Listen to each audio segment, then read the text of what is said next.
The Serum of Subjugation. The Galactic Dominion had perfected their greatest weapon, a mind control serum designed to break the will of any species. Civilizations that resisted were injected, their free will stripped away, turning them into obedient slaves of the Empire. No species had ever resisted it. Then they used it on humans. The experiment. Dr. Silver stood in the cold, sterile laboratory, his clawed hands adjusting the neural scanner above the human's head. The test subject, a captured Terran soldier, was strapped tightly to the table, his muscles tense, his breathing steady despite the restraints. The serum was ready, a shimmering blue liquid, swirling with microscopic nanites, designed to rewrite the very essence of free will. The Galactic Dominion had spent centuries perfecting it. No species had ever resisted. Once injected, the subject's mind would be rewritten, their thoughts bent to serve the Dominion without question. Silver allowed himself a rare moment of satisfaction. This was the final test. If the serum worked on a human, the last independent species would fall. He picked up the injector and pressed it against the human's neck. "This will be over soon," Silver said, watching the human's expression for signs of fear. But the man only smirked. "Good luck with that," he muttered.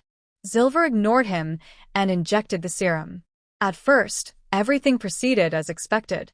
The human's body convulsed briefly as the nanites spread through his bloodstream, reaching his brain in seconds. The neural scanner showed a rapid shift in brainwave patterns, just as it had with every other species. The serum was taking hold. Silver leaned forward. "State your allegiance." The human's eyes fluttered. His breathing slowed. Then his lips moved. "I serve." Silver grinned. It worked. Humanity was finished. Humanity. Silver's grin vanished. What? The human's muscles tensed, and suddenly, the restraints groaned under pressure. Silver checked the scanner. The neural activity was wrong. Instead of suppression, there was expansion. The serum wasn't enslaving the human, it was enhancing him. The man's head snapped up, his eyes glowing with an eerie intelligence. "Interesting," he mused. "Your serum, it's not rewriting my mind. It's connecting me to something bigger." Silver stepped back. "That's impossible. The serum suppresses free will." The human smiled. "Maybe for others. But for me, you just opened the door to a much bigger world." The restraints snapped. Alarms blared. And the war truly began. The backfire. Panic surged through the laboratory as the human soldier sat up, the broken restraints falling away like paper. Dr. Silver staggered backward, his claws fumbling for the emergency alarm. This was impossible. The serum had worked flawlessly on every species before. No one had ever resisted. Yet the human wasn't just resisting, he was changing.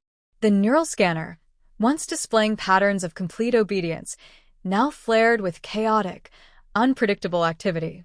The serum's effects weren't shutting down the human's will. They were enhancing his mind. You should be under our control," Silver stammered. The human flexed his fingers, as if adjusting to a new sensation. His eyes glowed faintly, reflecting the scanner's data streams. "You tried to suppress my thoughts," he said, voice calm, almost amused. "But instead, you linked me to your entire system." Silver's blood ran cold. He lunged for the security override, but before he could reach it, the laboratory doors slammed shut with a hiss. The control panels flickered. The lights dimmed. The human had seized control. The network awakens. Across the Dominion's vast empire, chaos erupted. The serum, already administered to thousands of human prisoners, had connected them all, linked their minds into a vast, expanding consciousness. Ships shut down mid-flight. Troopers collapsed as their implants overloaded. Entire command centers went dark as humans, now in control of the Dominion's own technology, hijacked their systems. On board the Dominion's flagship, Grand Strategist Vorthan watched in horror as his fleet, his unstoppable armada, began turning against itself. "Sir, we're losing control of our AI systems," a technician shouted. "Impossible. Shut them down." Vorthan roared. "We can't," the technician stammered. They're rewriting the core commands faster than we can. The ship's lights flickered. The holographic display, once filled with Dominion battle formations, now pulsed with a single message. We are awake. The fall of the Dominion. Back in the lab, Dr. Silver fell to his knees as he realized the full extent of their mistake. The Dominion had created the perfect weapon for control. But in their arrogance, they had handed humanity the key to their own downfall. The human turned to Silver, his expression unreadable. You wanted to make us slaves, he said. Instead, you gave us the power to set everyone free. The Dominion's reign was over, and the era of humanity had just begun.